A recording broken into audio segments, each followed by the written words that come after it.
Cemilan enak, murah meriah, bahane lho cuma teko tahu. Sing pertama iki tahune tak penyet-penyet sampai halus yo, guys. Terus barune tak tambahi parutan wortel ijon-ijon.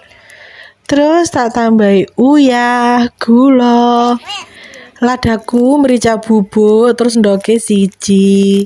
Terus lanjut tak tambahi tepung tapioka karo tepung terigu. Terus kuwabeh iki dicampur sampai rata ngene yo, guys yo. Nah, dadine koyo ngene iki yo, guys yo adonane. Terus lanjut tak lebokne nek nggone tin wol. Iki kan aman buat kukus, aman juga untuk microwave. Oke, terus lanjut dilebokne ning dandang didang. Nah, iki lah adonane ditusuk ngene wis enggak kelet berarti wis mateng. Nah, iki penampakane adonan sing wis mateng, tapi iki jek pewanas, urung kena diirisi.